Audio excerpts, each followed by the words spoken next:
hari ini kalau ada orang tua melarang anak gadisnya, anak lajangnya berdua-duaan, dianggap orang tua yang aneh.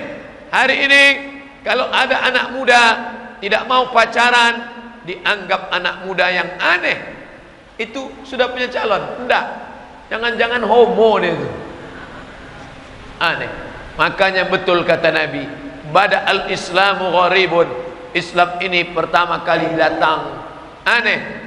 Fasaufa yakunu ghariban. Nanti di akhir zaman dia akan dianggap aneh. Fatuba lil ghuraba. Berbahagialah orang-orang yang aneh. Orang Melayu dulu menikah 7 hari 7 malam. Malam pertama malam merisik, ditengok dulu dia sudah diikat atau belum. Malam kedua malam meminang. Malam ketiga malam berinai. Malam keempat berhatam kaji. Malam kelima malam menikah. Malam 6, 7 malam berpesta, makan-makan, minum-minum, berkumpul silaturahim. 7 hari 7 malam. Sekarang tak ada lagi merisik, tak ada lagi meminang, tak ada angin, tak ada hujan, akad saja langsung. Kenapa langsung akad? Kalau tak disegerakan akad meletup saking besarnya sudah. Dulu akad nikah Januari, Februari, Maret, April, Mei, Juni, Juli, Agustus, September, Oktober, November, Desember baru Ustadz diundang. Assalamualaikum Ustadz Somad. Ya, Ustadz dulu acara nasihat pernikahan anak saya kan? Kapan tuh Pak? Januari. Ya betul. Ini bulan Desember tolong datang ke rumah kami. Acara apa tuh Pak? Acara akikah cucu kami. Cucu yang mana? Yang kemarin Januari itulah. Oh iya, dulu begitu. Sekarang dah menikah Januari, April akikah langsung. Tak 1-2 SMS masuk ke HP saya ini. Pertanyaannya Pak, apa hukum nikah setelah hamil duluan? Ini kalau dikumpulkan, inilah pertanyaan yang paling banyak. WhatsApp, message, Twitter, BBM, HP, telepon langsung. Apa hukum menikah setelah hamil? Sepakat 4 mazhab, Hanafi, Maliki, Syafi'i, Hambali, bahwa orang yang hamil kalau dinikahkan oleh Pak Kua, nikahnya sah. Hukum negara, hukum agama, nikahnya sah.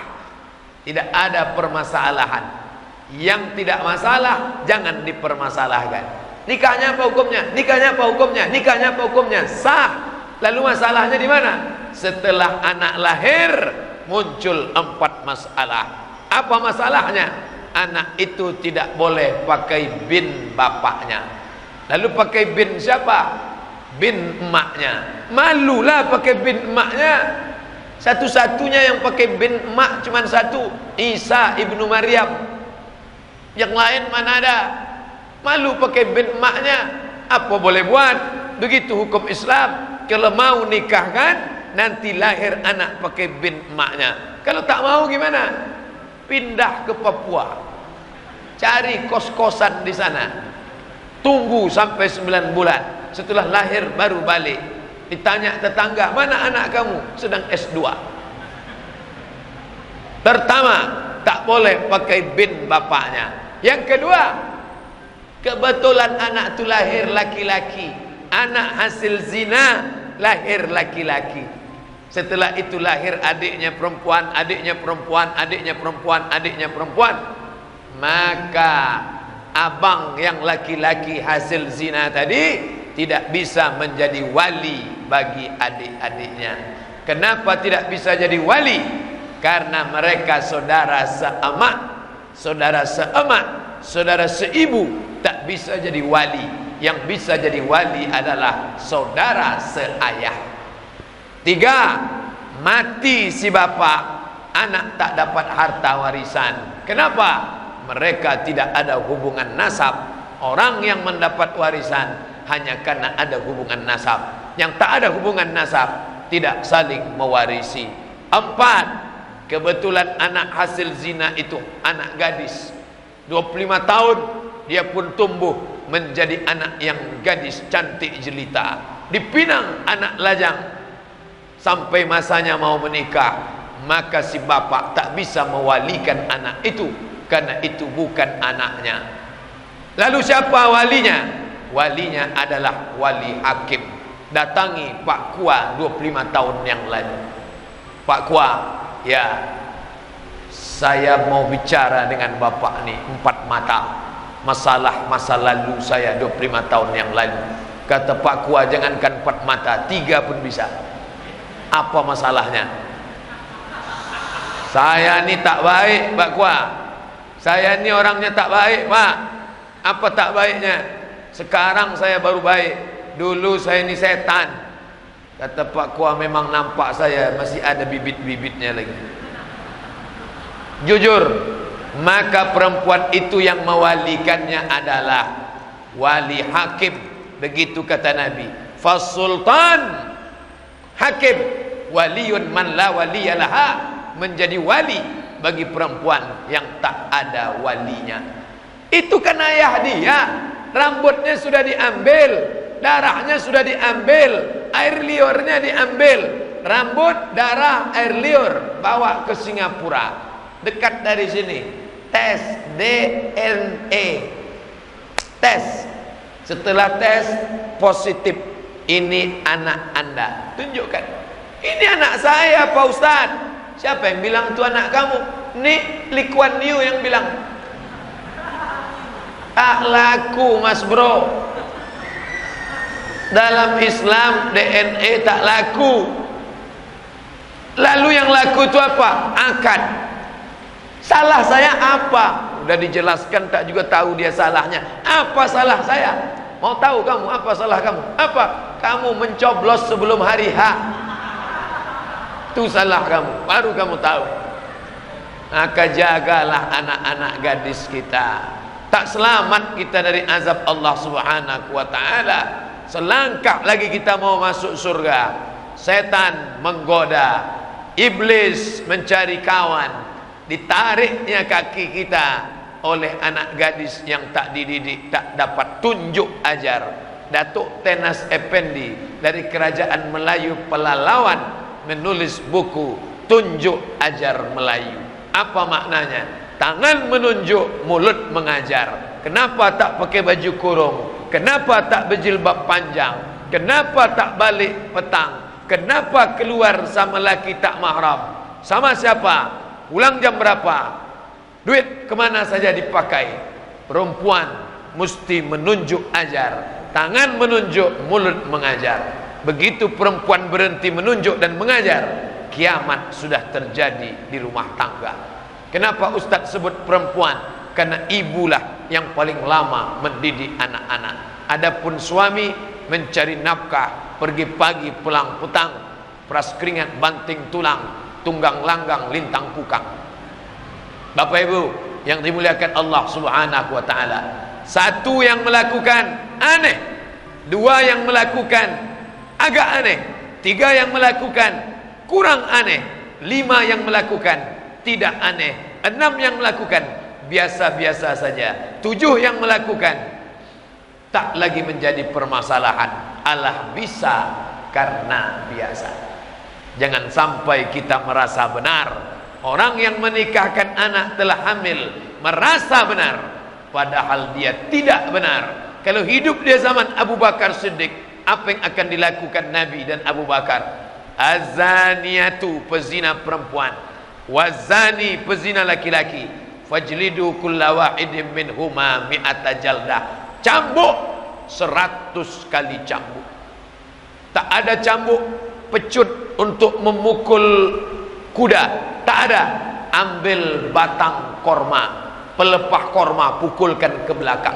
Tak ada pelepah korma, pelepah kelapa, pelepah sawit. Tak juga ada tiang kapal itu pukulkan ke belakang.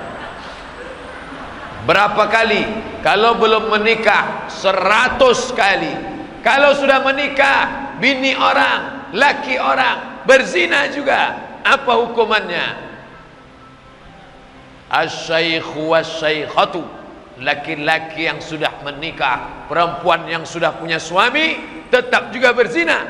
Tanam setengah badan dalam tanah, lempar batu sampai mati, tak ada ampun. Kenapa ditanam setengah badan? Karena kalau tak ditanam lari dia. Maka tanam sampai sepinggang, ambil batu, lempar sampai mati. Begitu hukum Islam. Nanti kalau bapak ibu mau melaksanakan di sini, gali tanah, masukkan dia, lempar batu sampai mati. Tapi kalau Pak Kapolsek menangkap, saya tak tanggung jawab. Saya hanya menyampaikan hukum Islam. Ini negara Pancasila, tidak diterapkan hukum Islam. Orang yang berzina bukan dilempar batu, orang berzina bukan dilempar cambuk.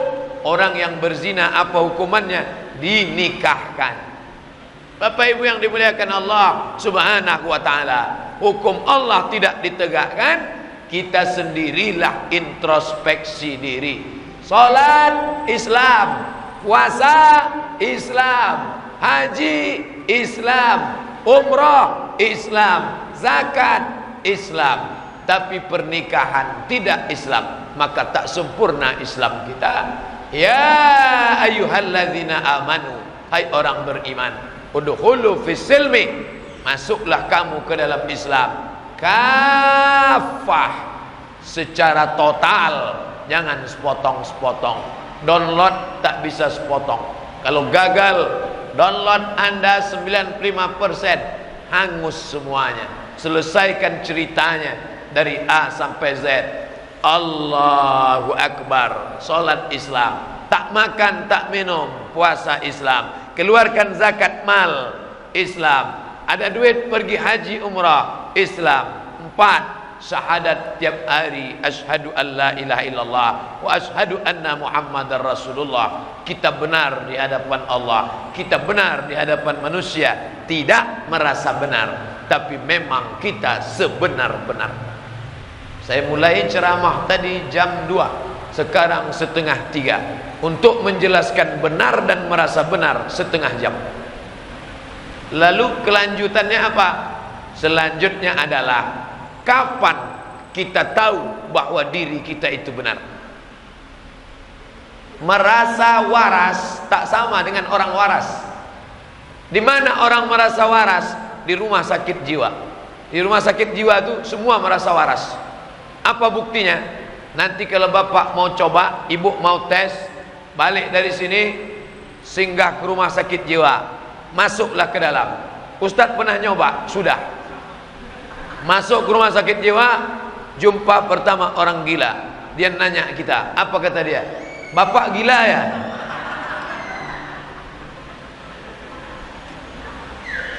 Pertama kita marah, akhirnya kita sadar dia gila. Kita masuk ke dalam. Di dalamnya di Pekanbaru ada lapangan tenis. Jumpa lagi orang gila. Jumpa dia, nengok kita. Apa kata dia? Bapak gila ya? Sudah 2 orang mengatakan aku gila. Naik ke lantai 1, mau jumpa dokter, psikiater. Jumpa lagi orang gila di tangga. Apa kata dia? Bapak gila ya? Sudah 3 orang nyebut kita gila. Lama-lama kita ragu, siapa yang sebetulnya gila nih? Aku apa dia? Tengok, maka zaman sekarang saking banyaknya orang gila, orang waras itu ragu tentang kewarasannya. Yakinkanlah bahwa kita waras, sehingga 1000 orang mengatakan kita gila. Aku tidak gila. Ibu punya kucing, kucingnya cantik dari Turki, kucing Anggora namanya. Ibu ikat pakai tali, bawa ke pasar. Datang orang menengok. Apa kata orang? Cantik anjingnya ya. Kucing ini, bukan anjing. Bawa terus. Sudah mau dekat pasar, jumpa kawan. Dia tengok. Beli di mana anjingnya? Kucing ini. Masuk ke dalam tempat jual gula, jumpa kawan. Mantap anjingnya. Mulai ragu, ini anjing apa kucing? Maka tengok, pandang baik-baik. Tengok dekat, sentil telinganya. Kucing. Hari ini orang kalau tidak meyakini hakikat kebenaran, dia ragu tentang kebenaran itu. Bapak Ibu yang dimuliakan Allah, hanyut Makanya kata Nabi, di mana letak kebenaran itu? Taraktu fikum amraini, kutinggalkan pada kamu dua saja. Tempat berpegang dua, satu di kanan, satu di kiri. Kalau kalian pegang yang dua ini, lan tadillu abada, kalian tak akan sesat selamanya. Apa itu?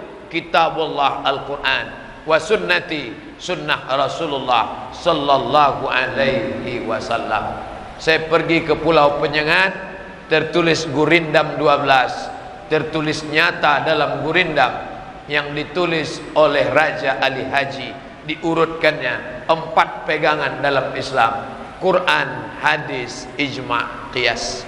Pegangan inilah sekarang yang tidak diberikan kepada anak-anak muda kita.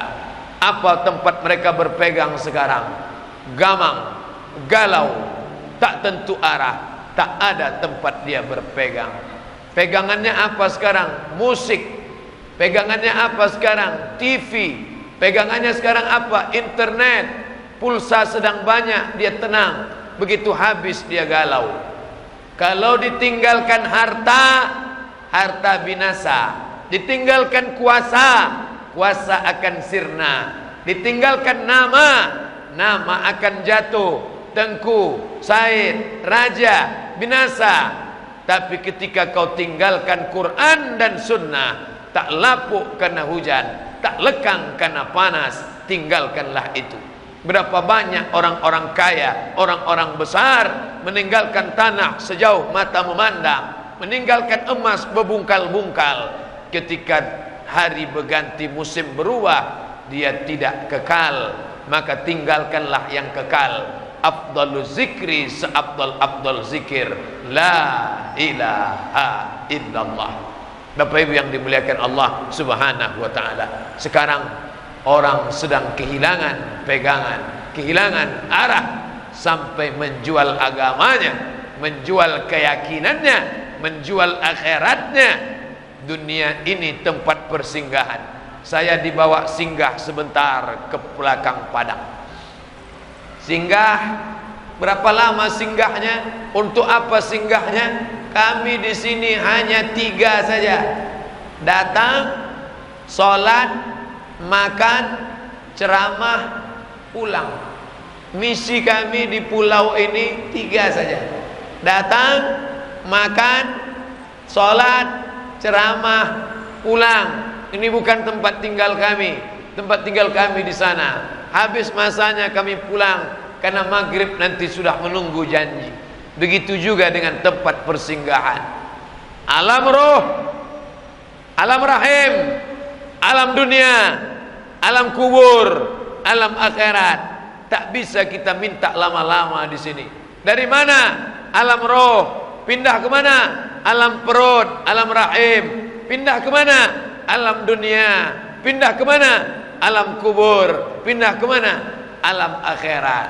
Lama di alam dunia, persinggahan sementara waktu petang. Petang datang, kita pun berlanjut. Apa kata pepatah orang Melayu? Mumbang jatuh, kelapa pun jatuh. Kalau tegak di bawah pokok kelapa, tengoklah ke bawah. Kelapa tua jatuh, kelapa muda jatuh, mumbang jatuh, mayang jatuh, pelepah pun jatuh. Yang kaya jangan sombong, yang miskin jangan putus asa. Kalau kau miskin, miskin itu sebentar saja, sementara malaikat maut datang.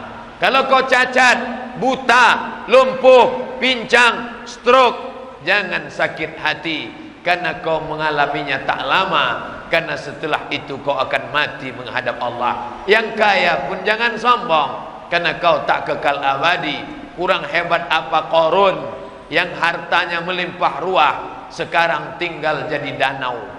Saya kuliah di Mesir 4 tahun, ada danau besar namanya Danau Qarun. Bulan 7, bulan Juli, bulan 8, bulan Agustus, mahasiswa dibawa jalan-jalan ke Danau Qarun. Inilah danau tempat Qarun tenggelam. Orang paling kaya di dunia, kunci-kuncinya aja dipikul orang-orang tegap, bodyguard tak sanggup memikul kuncinya. belum lagi emas hartanya, tenggelam masuk ke dalam danau Qarun. Saking kayanya Qarun, kalau ada ibu menggali tanah di belakang rumah, di belakang padang, gali tanah, dapat periuk emas. Apa kata ibu? Periuk Qarun. Padahal tenggelamnya di Mesir, bisa pula periuknya ke belakang padang. Saking hebatnya Qarun. Harta Qarun itu pakai huruf qaf, Qarun. Tapi karena orang kita payah menyebut Karun, kata dia. Harta karun. Itu tak betul. Yang betul harta Qarun.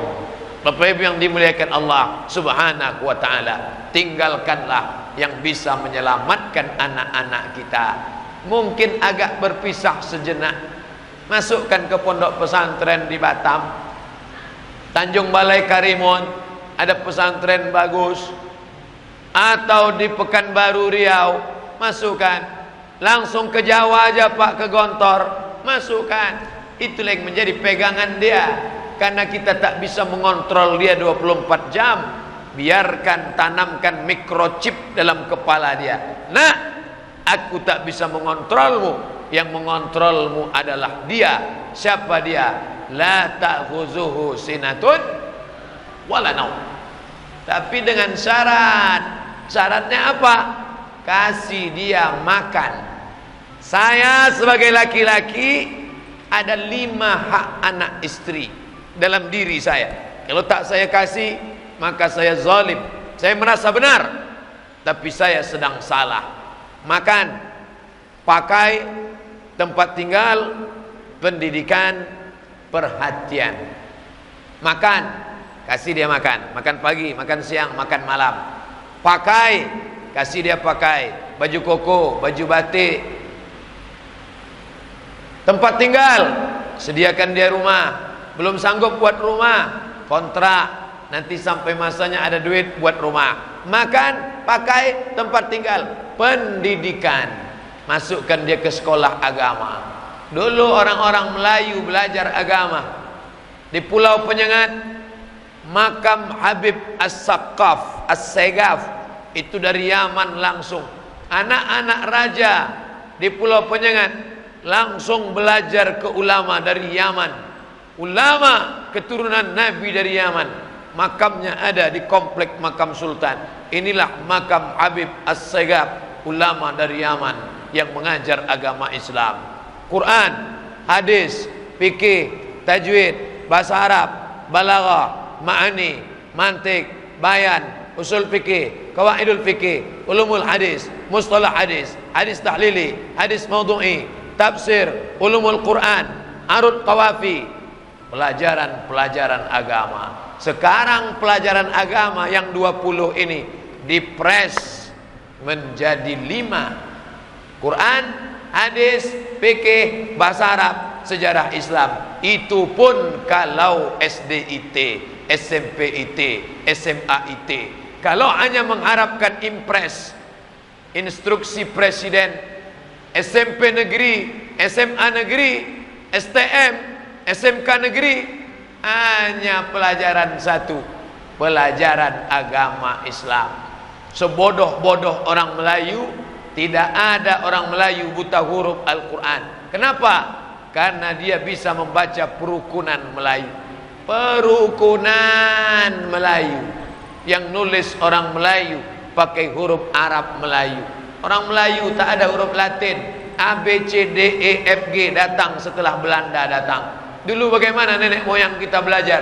Pakai huruf Arab Melayu. Sekarang Arab Melayu digantikan huruf Latin. Apa efeknya? Luar biasa. Segoblok-goblok orang Melayu, takkan dia tak pandai baca Quran, karena dia baca huruf Arab Melayu. Setelah Arab Melayu tercampak, sekarang tinggal huruf Latin. Mau tak mau, suka tak suka, Kepri saya tak tahu berapa. Yang jelas Riau daratan, kami di darat sana buta huruf Al-Quran. 2015 40% tak pandai tulis baca Al-Quran. Dulu belajar mengaji di surau langgar musola ramai, mengaum suara tawon di masjid. Alif di atas, alif di bawah, ya alif di depan, u, a, i, u. Alif dua di atas, an, alif dua di bawah, in, alif di depan, on, an, in, on. Sekarang masuk kita ke surau, ke langgar, ke musola, sunyi. Tak ada anak-anak mengaji. Kemana? Kuali yang tak berminyak sudah menggoreng otaknya. Apa itu? Parabola. 100 channel yang merusak kepala anak-anak kita. Dulu di rumah tuh TV cuma satu.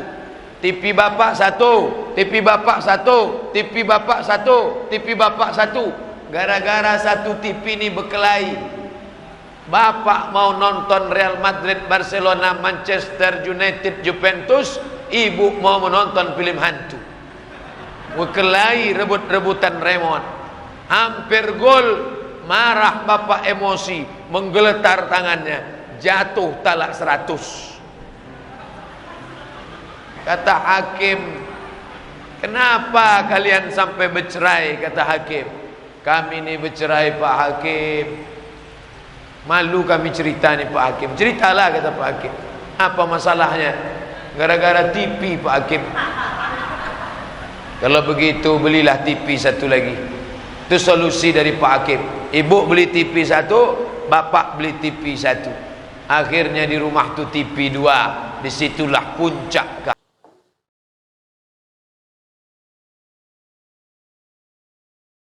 Jangan lupa like, comment, and subscribe.